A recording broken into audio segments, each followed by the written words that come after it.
consigne, vous allez entendre 3 enregistrements, correspondant à 3 documents différents. Pour le premier et le deuxième document, vous avez 1 minute de pause pour lire les questions, une première écoute, puis 10 secondes de pause pour répondre aux questions, une seconde écoute, puis 30 secondes de pause pour compléter vos réponses. Pour répondre aux questions, cochez X, la bonne réponse, ou écrivez l'information demandée. Exercice 1. Vous écoutez une conversation. Lisez les questions. Écoutez le document, puis répondez.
Salut Lilian. Salut Célia, ça va? Génial. Tu sais quoi? Pour mes 30 ans, je vais organiser un week-end à la montagne. Un week-end sans enfants. C'est une super idée. Tu sais déjà où? Mes parents ont une maison dans les Alpes. Ils nous la prêtent avec plaisir. Et moi, je leur offre le restaurant pour leur dire merci. Génial. Et tu vas inviter beaucoup de monde? Non, seulement mes meilleurs amis. On sera une dizaine. Je préfère quand il n'y a pas trop de gens pour pouvoir parler avec tout le monde. Tu vas venir? J'aimerais bien. C'est quand? Les 20 et 21 janvier. Malheureusement, je travaille le samedi. Mais je peux prendre le train après et passer la moitié du week-end avec vous. Ça me ferait plaisir de partager ce moment avec toi. Depuis tout le temps qu'on se connaît. Oui, c'est parfait. Tu arriveras juste à temps pour le grand repas d'anniversaire. Ça ne va pas te faire trop de choses à préparer?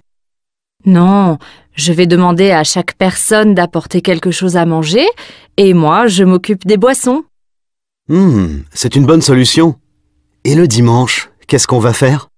J'espère qu'il va y avoir de la neige. Comme ça, on pourra faire du ski. J'aime beaucoup ce programme. Et au fait, qu'est-ce que tu aimerais comme cadeau pour ton anniversaire? J'ai réfléchi, mais je ne veux pas de cadeau. En fait, ce qui est le plus important pour moi, c'est que vous soyez tous présents ce week-end-là. D'accord. Alors compte sur moi.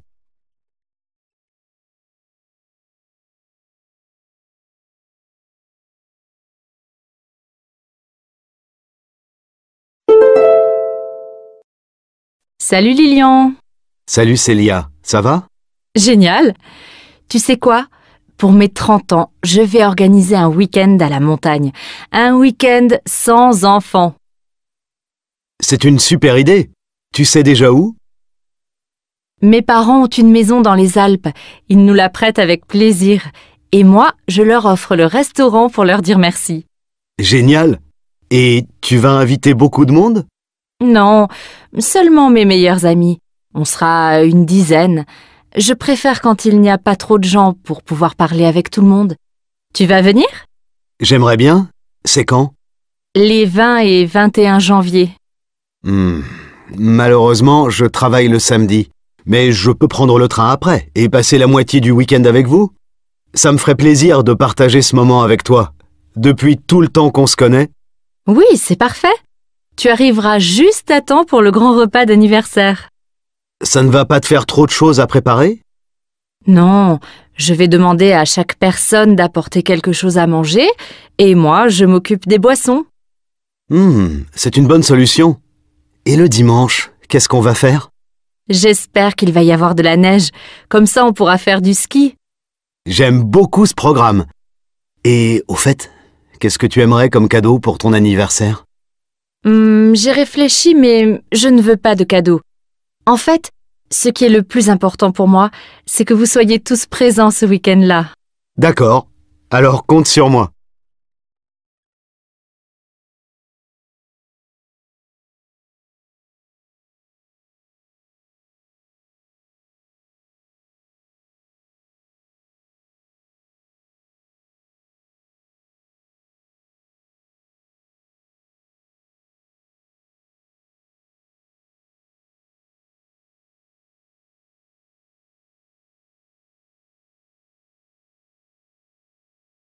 Exercice 2.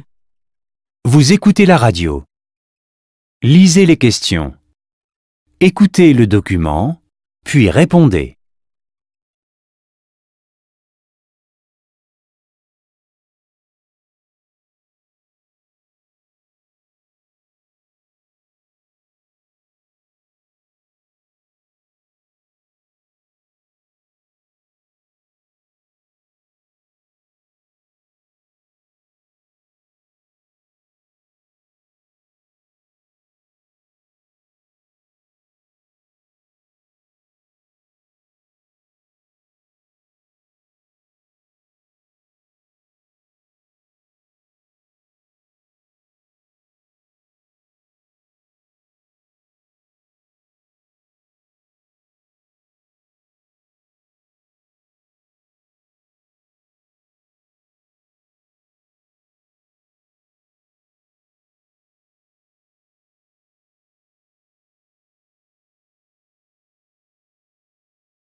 Aujourd'hui, je vous présente l'association Un regard pour toi qui propose à des personnes malvoyantes de faire leur shopping avec des bénévoles qui, eux, voient et les aident. Je suis avec Ayette Louaille, 29 ans, qui a créé l'association.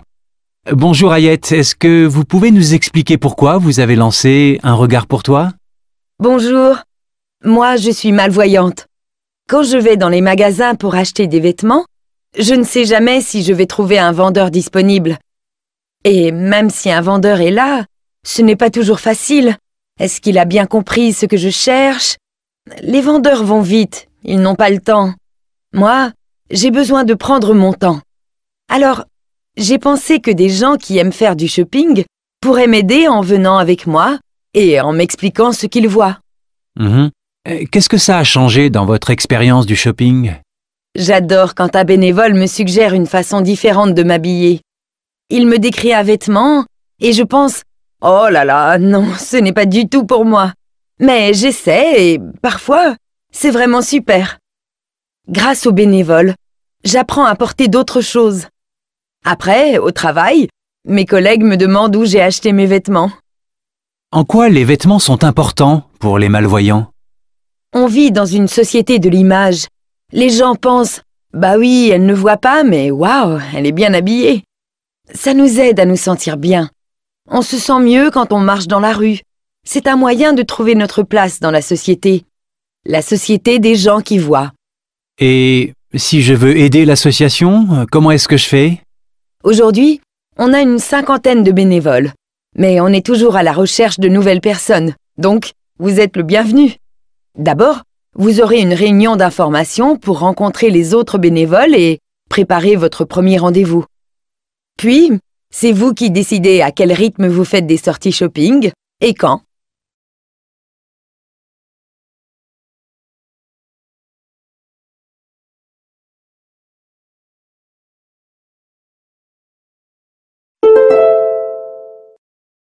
Aujourd'hui, je vous présente l'association Un regard pour toi qui propose à des personnes malvoyantes de faire leur shopping avec des bénévoles qui, eux, voient et les aident. Je suis avec Ayette Louaille, 29 ans, qui a créé l'association. Bonjour Ayette, est-ce que vous pouvez nous expliquer pourquoi vous avez lancé Un regard pour toi? Bonjour, moi je suis malvoyante. Quand je vais dans les magasins pour acheter des vêtements, je ne sais jamais si je vais trouver un vendeur disponible.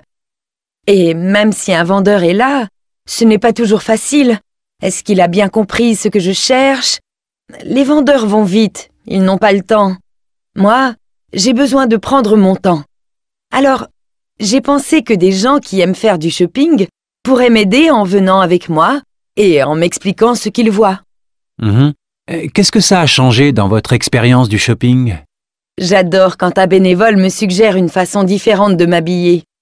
Il me décrit un vêtement et je pense « Oh là là, non, ce n'est pas du tout pour moi ». Mais j'essaie et parfois, c'est vraiment super. Grâce aux bénévoles, j'apprends à porter d'autres choses. Après, au travail, mes collègues me demandent où j'ai acheté mes vêtements. En quoi les vêtements sont importants pour les malvoyants? On vit dans une société de l'image. Les gens pensent « Bah oui, elle ne voit pas, mais waouh, elle est bien habillée ». Ça nous aide à nous sentir bien. On se sent mieux quand on marche dans la rue. C'est un moyen de trouver notre place dans la société. La société des gens qui voient. Et si je veux aider l'association, comment est-ce que je fais? Aujourd'hui, on a une 50aine de bénévoles. Mais on est toujours à la recherche de nouvelles personnes. Donc, vous êtes le bienvenu. D'abord, vous aurez une réunion d'information pour rencontrer les autres bénévoles et préparer votre premier rendez-vous. Puis, c'est vous qui décidez à quel rythme vous faites des sorties shopping et quand.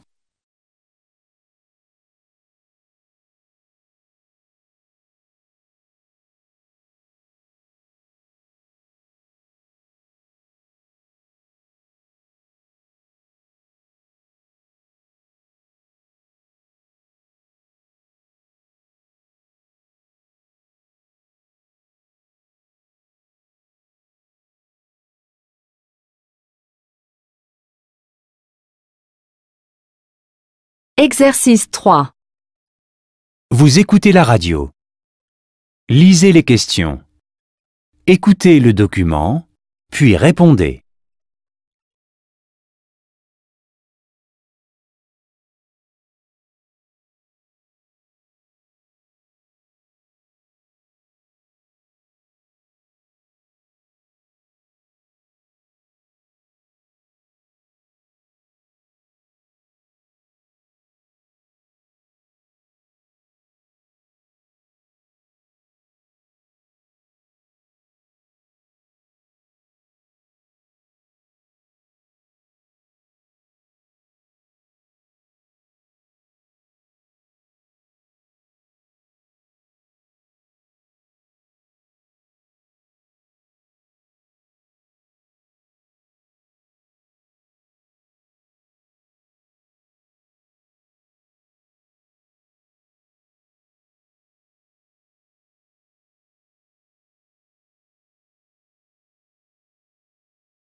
Aujourd'hui, je reçois François Dechy qui va nous parler de Baluchon. C'est une entreprise qu'il a créée à Romainville en région parisienne. Alors, Baluchon, c'est une petite entreprise qui existe depuis 2 ans. On prépare des repas qu'on livre dans les entreprises pour les salariés qui n'ont pas le temps de cuisiner eux-mêmes et qui en ont assez de manger des sandwichs en 5 minutes devant leur ordinateur. Je me suis rendu compte que les employés prenaient de moins en moins de temps pour déjeuner. Mais on sait que s'arrêter un bon moment et prendre un vrai repas permet d'être plus productif l'après-midi. Je voulais donc créer un projet qui redonnait de l'importance au moment du déjeuner. Je voulais aussi que cette entreprise mette en valeur des produits locaux, cultivés naturellement et sans produits chimiques. Et puis, ce qui m'intéresse surtout, c'est l'humain. J'avais envie d'aider des gens qui ont du mal à trouver du travail, des personnes qui sont au chômage depuis longtemps, ou des jeunes qui ont arrêté l'école. À Baluchon, ces personnes sont formées pendant 2 ans pour apprendre un métier dans la restauration. Pour accéder à nos cours, on leur demande seulement de savoir parler français, écrire et compter jusqu'à 100. Quand j'ai présenté le projet à ma ville, ils ont décidé de m'aider. Et le maire nous a prêté une cuisine qui n'était pas utilisée depuis plusieurs années. On prépare tous les repas là-bas. Et c'est vraiment pratique pour nous. Parce que c'est très central. Tous les jours, on a 30 cuisiniers qui préparent entre 400 et 1000 repas. Par exemple, aujourd'hui, notre équipe prépare une crème de courgettes à la menthe. Vous pouvez regarder les menus sur notre site internet. Pour commander, téléphonez au moins 48 heures à l'avance, surtout pour un grand groupe.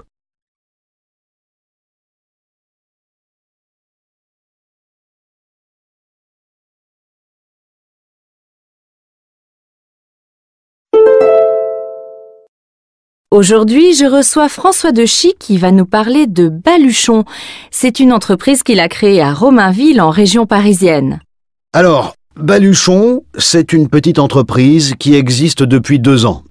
On prépare des repas qu'on livre dans les entreprises pour les salariés qui n'ont pas le temps de cuisiner eux-mêmes et qui en ont assez de manger des sandwichs en 5 minutes devant leur ordinateur. Je me suis rendu compte que les employés prenaient de moins en moins de temps pour déjeuner. Mais on sait que s'arrêter un bon moment et prendre un vrai repas permet d'être plus productif l'après-midi. Je voulais donc créer un projet qui redonnait de l'importance au moment du déjeuner. Je voulais aussi que cette entreprise mette en valeur des produits locaux, cultivés naturellement et sans produits chimiques. Et puis, ce qui m'intéresse surtout, c'est l'humain.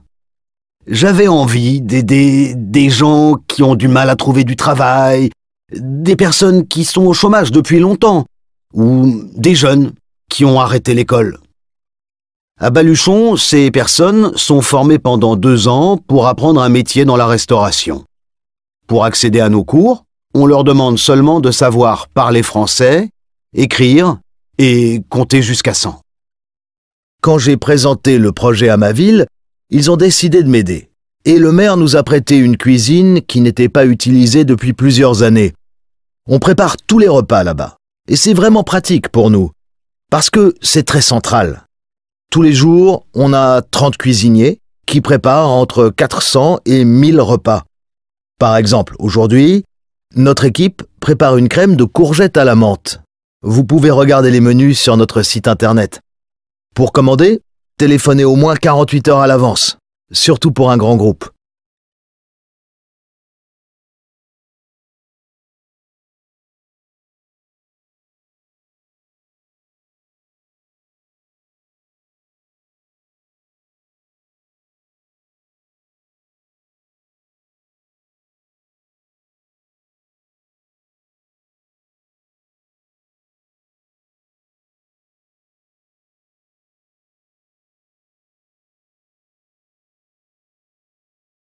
L'épreuve de compréhension de l'oral est terminée. Transcription et réponse. Salut Lilian. Salut Célia, ça va? Génial. Tu sais quoi? Pour mes 30 ans, je vais organiser un week-end à la montagne. Un week-end sans enfants. C'est une super idée. Tu sais déjà où? Mes parents ont une maison dans les Alpes. Ils nous la prêtent avec plaisir. Et moi, je leur offre le restaurant pour leur dire merci. Génial. Et tu vas inviter beaucoup de monde? Non, seulement mes meilleurs amis. On sera une dizaine. Je préfère quand il n'y a pas trop de gens pour pouvoir parler avec tout le monde. Tu vas venir? J'aimerais bien. C'est quand? Les 20 et 21 janvier. Malheureusement, je travaille le samedi. Mais je peux prendre le train après et passer la moitié du week-end avec vous. Ça me ferait plaisir de partager ce moment avec toi. Depuis tout le temps qu'on se connaît. Oui, c'est parfait. Tu arriveras juste à temps pour le grand repas d'anniversaire. Ça ne va pas te faire trop de choses à préparer? Non, je vais demander à chaque personne d'apporter quelque chose à manger et moi, je m'occupe des boissons. C'est une bonne solution. Et le dimanche, qu'est-ce qu'on va faire? J'espère qu'il va y avoir de la neige. Comme ça, on pourra faire du ski. J'aime beaucoup ce programme. Et au fait, qu'est-ce que tu aimerais comme cadeau pour ton anniversaire? J'ai réfléchi, mais je ne veux pas de cadeau. En fait, ce qui est le plus important pour moi, c'est que vous soyez tous présents ce week-end-là. D'accord. Alors compte sur moi. Aujourd'hui, je vous présente l'association Un regard pour toi qui propose à des personnes malvoyantes de faire leur shopping avec des bénévoles qui, eux, voient et les aident. Je suis avec Ayet Louaï, 29 ans, qui a créé l'association. Bonjour Ayet, est-ce que vous pouvez nous expliquer pourquoi vous avez lancé Un regard pour toi? Bonjour. Moi, je suis malvoyante. Quand je vais dans les magasins pour acheter des vêtements, je ne sais jamais si je vais trouver un vendeur disponible. Et même si un vendeur est là, ce n'est pas toujours facile. Est-ce qu'il a bien compris ce que je cherche? Les vendeurs vont vite, ils n'ont pas le temps. Moi, j'ai besoin de prendre mon temps. Alors, j'ai pensé que des gens qui aiment faire du shopping pourrait m'aider en venant avec moi et en m'expliquant ce qu'il voit. Mhm. Qu'est-ce que ça a changé dans votre expérience du shopping? J'adore quand un bénévole me suggère une façon différente de m'habiller. Il me décrit un vêtement et je pense « Oh là là, non, ce n'est pas du tout pour moi ». Mais j'essaie et parfois, c'est vraiment super. Grâce aux bénévoles, j'apprends à porter d'autres choses. Après, au travail, mes collègues me demandent où j'ai acheté mes vêtements. En quoi les vêtements sont importants pour les malvoyants? On vit dans une société de l'image. Les gens pensent « Bah oui, elle ne voit pas, mais waouh, elle est bien habillée ». Ça nous aide à nous sentir bien. On se sent mieux quand on marche dans la rue. C'est un moyen de trouver notre place dans la société. La société des gens qui voient. Et si je veux aider l'association, comment est-ce que je fais? Aujourd'hui, on a une 50aine de bénévoles. Mais on est toujours à la recherche de nouvelles personnes. Donc, vous êtes le bienvenu. D'abord, vous aurez une réunion d'information pour rencontrer les autres bénévoles et préparer votre premier rendez-vous. Puis, c'est vous qui décidez à quel rythme vous faites des sorties shopping et quand. Aujourd'hui, je reçois François Dechy qui va nous parler de Baluchon. C'est une entreprise qu'il a créée à Romainville en région parisienne. Alors, Baluchon, c'est une petite entreprise qui existe depuis 2 ans. On prépare des repas qu'on livre dans les entreprises pour les salariés qui n'ont pas le temps de cuisiner eux-mêmes et qui en ont assez de manger des sandwichs en 5 minutes devant leur ordinateur. Je me suis rendu compte que les employés prenaient de moins en moins de temps pour déjeuner. Mais on sait que s'arrêter un bon moment et prendre un vrai repas permet d'être plus productif l'après-midi. Je voulais donc créer un projet qui redonnait de l'importance au moment du déjeuner. Je voulais aussi que cette entreprise mette en valeur des produits locaux, cultivés naturellement et sans produits chimiques. Et puis, ce qui m'intéresse surtout, c'est l'humain. J'avais envie d'aider des gens qui ont du mal à trouver du travail, des personnes qui sont au chômage depuis longtemps, ou des jeunes qui ont arrêté l'école. À Baluchon, ces personnes sont formées pendant 2 ans pour apprendre un métier dans la restauration. Pour accéder à nos cours, on leur demande seulement de savoir parler français, écrire et compter jusqu'à 100. Quand j'ai présenté le projet à ma ville, ils ont décidé de m'aider. Et le maire nous a prêté une cuisine qui n'était pas utilisée depuis plusieurs années. On prépare tous les repas là-bas. Et c'est vraiment pratique pour nous. Parce que c'est très central. Tous les jours, on a 30 cuisiniers qui préparent entre 400 et 1000 repas. Par exemple, aujourd'hui, notre équipe prépare une crème de courgettes à la menthe. Vous pouvez regarder les menus sur notre site internet. Pour commander, téléphonez au moins 48 heures à l'avance, surtout pour un grand groupe.